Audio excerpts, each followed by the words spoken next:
Battle Royale games have definitely become the biggest type of multiplayer game out there in the more recent years, but in typical fashion, these kind of game modes are normally set to shooters like Fortnite or Call of Duty.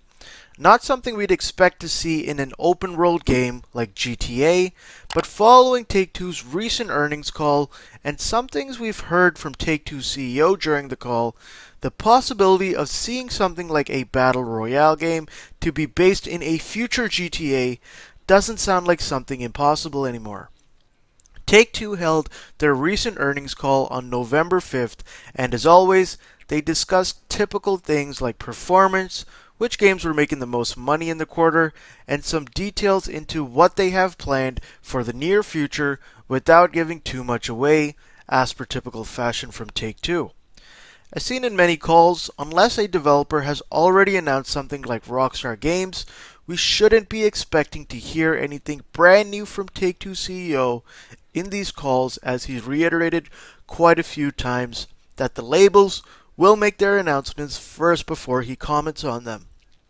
But an interesting question did come up in the recent call surrounding Battle Royale games and the possibility of seeing something like this come into play with a future GTA game. During the Q&A session, one analyst did ask, for instance, in the spirit of Call of Duty Warzone and Call of Duty Modern Warfare, would it ever make sense to make a free-to-play component available for GTA or NBA 2K? Now, I don't see how a Battle Royale mode would work in a game like NBA 2K, but when it comes to GTA, I see it as being much more possible. Also, the reason why 2K was even mentioned is mainly because 2K is one of the developers under Take-Two Interactive, besides Rockstar Games and GTA. Take-Two CEO Strauss Zelnick replied saying, well, look, we're pretty open-minded and at the same time, we deliver the highest quality experiences in the business and we charge much less for them and that when we believe they're worth to our customers. And then we deliver typically an ongoing component that is free and that's already a great deal of value.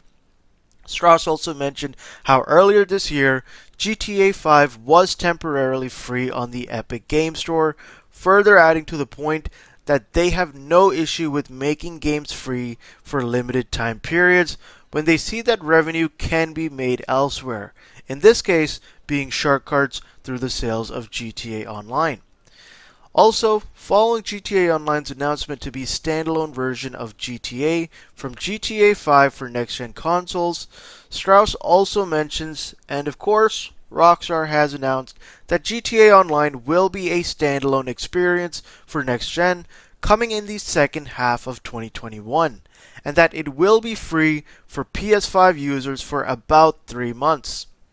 Zelnick goes on to say, as you can see, we're open-minded about our business model, and I wouldn't rule out the possibility that at some point, certain experiences can become free as a matter of the entry point.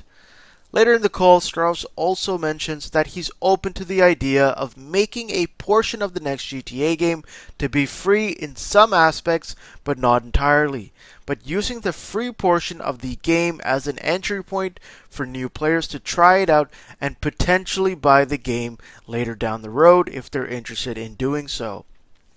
Now, the most interesting note from the call is when Zelnick was also asked about the possibility of one of their existing IPs to come to mobile, to which he replied,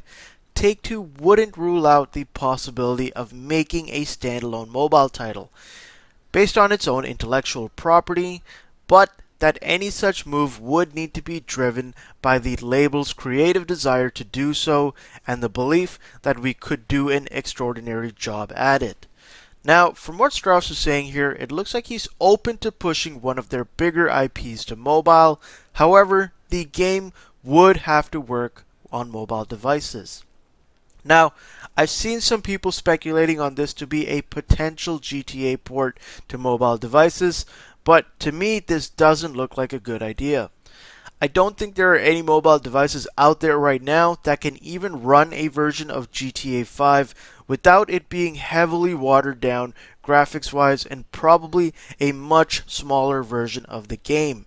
and at that point, I don't think it would even be enjoyable to play. To me, this looks much more like a potential NBA 2K port to mobile devices, with online being integrated, as it seems like a much more reasonable game for phones.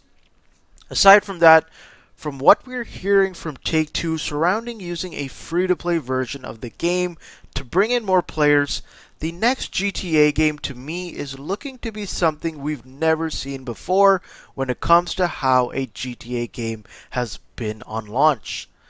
I know there's been some rumors in the past surrounding the possibility of GTA 6 to come out in pieces rather than a whole game at launch, and as much as I hope that doesn't happen, I wouldn't be surprised if the next GTA game is released in a way where it's somewhat subscription based in an attempt to make the game last longer than GTA 5 already has.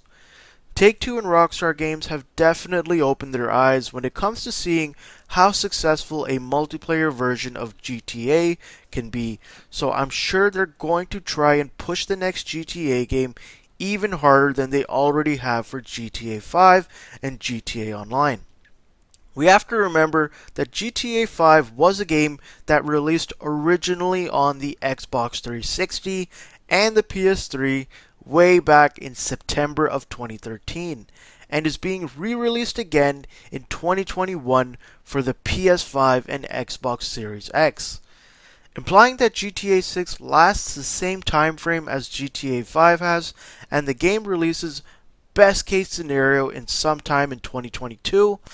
That would mean we would be playing GTA 6 until at least 2030, and probably on the PS7, and who knows what Microsoft will be calling the Xbox by then. Now, for all I know, I'll give Rockstar Games the benefit of the doubt here and hope that whatever it is that they are working on really is a game that can last that long and still be fun, and isn't just a very desperate cash grab like GTA Online has slowly become.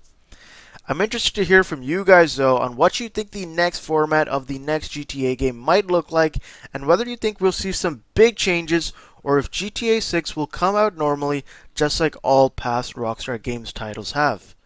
Aside from that, if you made it to the end of the video, thank you guys so much for watching, and if you could help me reach 1,500 subscribers, that would be awesome, as we're about 50 subscribers away.